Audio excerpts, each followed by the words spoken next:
The U.S. Army is interested in the F-35 Joint Strike Fighter. Now that's not too much of a surprise, but of course we hear so much about the Marine Corps variant, the vertical takeoff and landing that's already operational amphibious assault ships.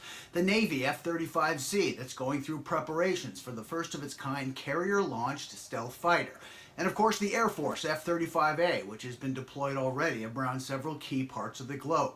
Well, at the Association of the United States Army Annual Symposium, Chief of Staff of the Army General Milley was asked about the F-35, and he talked about its potential value for something we hear a lot about, close air support. He said that it was survivable. He talked about how it's fast. Of course, there are a variety of sensors which would enable it potentially to use its speed and targeting technology to support close troops on the ground who are advancing.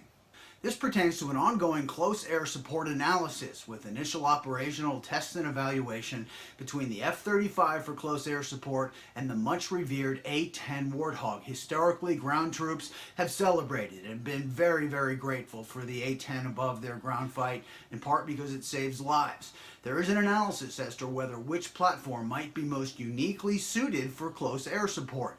Many think of the F-35 as air-to-air, air supremacy, stealth configurations, long-range bomb attacks, precision air-to-air attacks. The F-35 versus the A-10. The A-10 has gotten a lot of attention for its success in supporting ground troops. It has a titanium hull, many have referred to it as almost a flying tank. It can withstand small arms fire and keep going. In some instances, it's even lost an engine and still been able to fly. It has a 30mm cannon right under the nose and can point directly at enemy fire. And it can hover, flow low to the ground, and maneuver in relation to advancing infantry.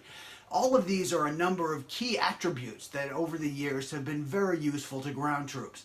It also has a wide arsenal of weapons, from everything from the Maven missile to airdropped or glide bombs, as well as air-to-air gunfire. Now, if you look at that, compare it to what the F-35 can do. When it comes to the F-35, many primarily think of it as an air-to-air platform, 5th generation, to go up against Chinese or Russian stealth aircraft, to perform missions against enemy radar, or engage in air-to-air combat. All of those things, of course, are emphasized.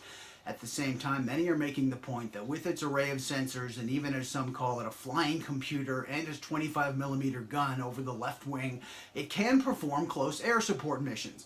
Couple of ways it might compare to the A-10. There is this ongoing analysis, as we know.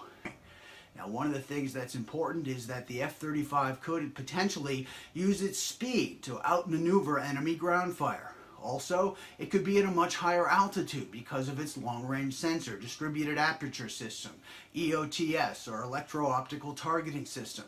So the exact results of how this analysis will emerge have yet to be determined. Clearly, they both have attributes. Kris Osborn, Warrior Maven.